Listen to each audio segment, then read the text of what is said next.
Sekarang ni kita tengok, kenapa Allah kata Yahudi tu maghdub, dimurkai? Sebab orang Yahudi terlalu mencintai dunia sehingga mengabaikan akhirat. Tu orang Yahudi. Orang Israel lah yang beragama Yahudi tidak menyebarkan agama Yahudinya. Dia tak buat kerja dakwah. Yahudi tak tersebar di tempat lain. Dia duduk di Israel tu je. Kalau negara lain pun ada sikit-sikit. Sebab apa? Sebab dia tak mementingkan soal akhirat, tak mementingkan soal dakwah. Itulah perangai orang Yahudi. Dia sibuk dunia. Itu saja. Jadi lebih mementingkan dunia dan mengabaikan akhirat. Itu sifat orang Yahudi. Namanya maghdub, dimurkai Allah. Allah marah pada dia. Murka. Kemudian dhalin, sesat. Siapa sesat? Nasrani. Kenapa dikatakan sesat? Melebih akhirat, tinggal dunia. Orang Nasrani pula terlampau fokus akhirat, dunia dia abai. Bukti, cuba tengok. Paderi kira macam imam lah. Kalau di masjid kita panggil imam. Kalau di gereja tu paderi lah, father. Kahwin pun tak nak. Kan? Sebab apa? Dia kata ini dunia, tak mau. Dia nak akhirat saja, dunia tak. Kahwin pun tak nak. Tu imam kita siap nak cari lagi. Tapi bukan sinilah, di Malai.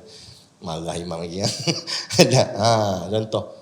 Jadi maknanya itulah perangai bukan Yahudi, Kristian tadi. Perangai orang Kristian. Kristian dia lebih sangat kepada akhirat, sampai tak nak nikah, tak nak kahwin, kan? Tak nak dunia ni dia tolak. Sebab tu di negara luar sana, negara kafir sana, gereja dipisahkan dengan pentadbiran kerajaan. Sehingga kan orang gereja tak boleh masuk campur urusan kerajaan, urusan pentadbiran. Gereja fokus gereja je. Ampun dosa orang lah, buat dia punya sembahyang lah kononnya, dia punya itulah apa semua kat gereja dia. Mana dia main akhirat tu je lah contohnya, kan? Tetapi dunia tak mau. Kahwin tak nak, apa tak nak, dunia tak mau. Jadi tolak dunia, akhirat saja, itu perangai Nasrani, perangai Kristian. Allah kata dhalin, sesat. Ni golongan yang sesat. Dia ingat dia jalan betul ke arah akhirat, tapi sebenarnya sesat. Apa sesat? Dunia tak ambil. Habis yang jalan dinamakan Islam, inilah namanya wasitah, pertengahan. Dunia pun ada, akhirat pun ada. Ni betul jalan yang selamat. Bukan tolak dunia, bukan tolak akhirat. Dua-dua kita ambil, tapi dengan cara yang betul. Tu kita kena faham. Sebab tu kita tak boleh tolak dunia, kan? Lepas tu mana boleh memisahkan urusan agama, urusan masjid dengan pentadbiran, kan?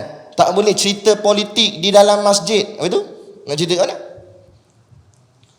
Sedangkan dulu ada delegasi daripada negara luar. Dia mencari khalifah. Di zaman tu khalifahnya Saidina Umar, kan? Saidina Umar ibn Al-Khattab. Ni nak cari Saidina Umar, nak cari khalifah. Dia tanyalah pada orang yang lalu lalang, di manakah rumah khalifah? Di mana bukan rumah. Di manakah pejabat khalifah? Pejabat kerajaan lah. Mana pejabat pemimpin, pejabat khalifah? Khalifah ni kalau kita nisbah tempat kita ni macam Perdana Menteri lah. Di mana pejabat Perdana Menteri? Kalau kita orang tanya, tunjuk mana? Putrajaya. Ni ditunjuknya Masjid Nabawi. Makin lama makin dekat, makin lama makin dekat, sampai betul-betul depan masjid. Mana? Tu dia tunjuk, orang pun tunjuk masjid. Dia kata ni masjid. Aku tanya pejabat khalifah. Kata pejabat khalifah dalam masjid. Sebab khalifah duduk di masjid. Khalifah duduk di masjid. Maknanya bila maksud khalifah duduk di masjid, perbahasan tentang pentadbiran negara di mana? Di masjid. Di rumahnya Allah. Hari ini kita memisah-misahkan segala kegiatan dunia kita dengan masjid. Memanglah disebut adab, tak boleh cerita hal-hal dunia di dalam masjid. Tapi kalau dunia sahaja, kalau dunia tu kaitan dengan agama, contoh saya bicara tentang mandi, tapi mandi tu ada kait dengan hukum hakam agama. Tak ke itu namanya bicara tentang agama? Kan dunia.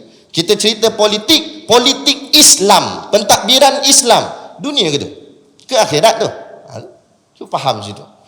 Bukan kita kempen parti, kita kempen politik yang membawa keuntungan kepada Islam. Betul kan dunia, itu akhirat.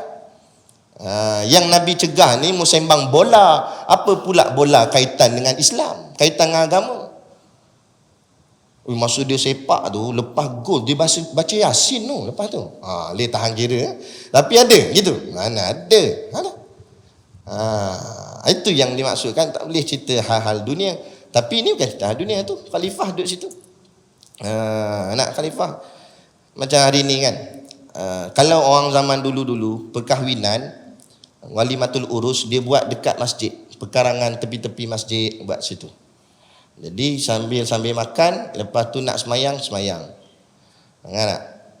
Dulu mana ada dewan balai raya, tak ada lagi. Lah ni baru ada. Dulu semuanya masjid, musalla, balasah. Tu orang dulu-dulu. Sekarang ni bukan saya kata jadi haram buat di dewan, tidak. Tapi apa beza? Saya nak bagi kita nampak. Kalau kita buat di pekarangan masjid, saya nak tanya, berani tak berani nak pasang karaoke? Nampak? Tak ni kan? Takkan nak di tepi, takkan gitu. Pakai speaker masjid tu. Tak berani. Orang cakap gila benda buat kerja macam tu. Ni tak buat. Karaoke tak buat. Lepas tu buat tak campur laki perempuan kalau dekat pekarangan masjid? Tak campur lah. Segan kita ni masjid, takkan nak campur laki perempuan. Asing. Muslimin sini, muslimat sana. Macam dalam masjid kan. Nampak tak? Kesan dia akan terjaga. Tapi kalau buat di dewan, tak payah kata karaoke, siap menari terus. Nak joget terus atas pentah. Nampak? Ni sikit demi sedikit. Shibran bi shibrin wa dhira'an bi dhira'in. Kamu akan ikut mereka sejengkal demi sejengkal, sehasta demi sehasta. Yang ajar buat semua ni, siapa dia ajar? Bukan orang kita, orang dia. Barat, kafir laknatullah. Kita ikut sikit. Saya bukan ikut agama dia. Cuma mereka buat di dewan, saya pun buat di dewan lah. Itulah shibran bi shibrin, kata Nabi. Sejengkal demi sejengkal. Wa dhira'an bi dhira'in. Sahasta demi sahasta. Apa maksud sahasta panjang ni? Sejengkal panjang ni. Apa maksud Nabi? Maknanya kamu ikut mula-mula sikit-sikit aja. Lama-lama kamu ikut banyak-banyak. Sampai kamu sedar. Sebab tu saya cakap tadi, dah haram buat ustaz buat di dewan. Saya tak kata haram, tapi jagalah tata tertibnya. Jangan buat benda yang bukan-bukan. Tapi bila kita dah terbiasa, akhirnya jadi ikut dia. Mula-mula buat dewan saja, tapi tak ada lagu. Lama-lama buat lagu. Lepas tu karaoke, lepas tu menari, lepas tu mula dah baju belah dada, lepas tu kain belakang perempuan tu pula labur panjang, lepas tu budak-budak kecil pegang. Apa benda? Tak sempat potong ke apa kain tu?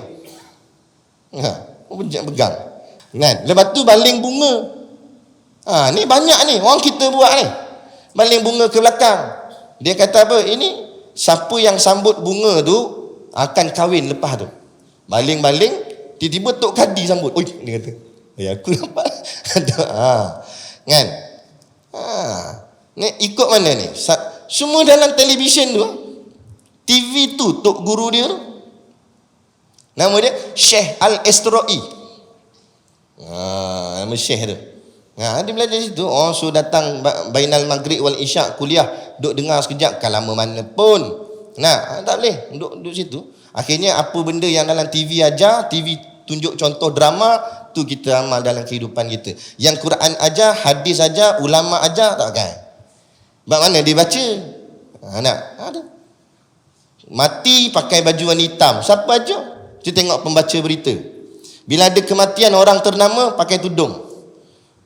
Esok tak ada siapa mati, buka balik tudung. Kalau macam tu, hari-hari mati lah macam tu. Baru dia pakai tudung hari-hari. Apa benda ni? Agama ni dibuat main-main ke macam mana? Mengingat Tuhan tu main-main ke? Ingat Allah tu main-main ke? Lepas tu pakai baju hitam. Siapa ajar pakai baju hitam? Cuba baca dalam kitab. Ada?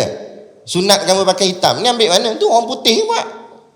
Baju hitam, payung hitam. Mana ada disunatkan begitu. Tapi ikut apa saja orang putih buat, ikut. Kalau kebetulan hari tu memang dia tengah pakai baju hitam, tak apalah. Dan ni balik tukar. Berapa ada orang mati. Tu pelik kita ni. Tu kena faham situlah. Apa namanya tu? Nasrani tadi, Kristian. Sibuk dia dengan akhirat sampai mengabaikan dunia. Dunia dia tak pandang langsung. Maka yang ini pun namanya sesat. Maka kita tak mau, kita minta Allah dunia pun ada, akhirat pun ada, yang selamat. Okey, baik.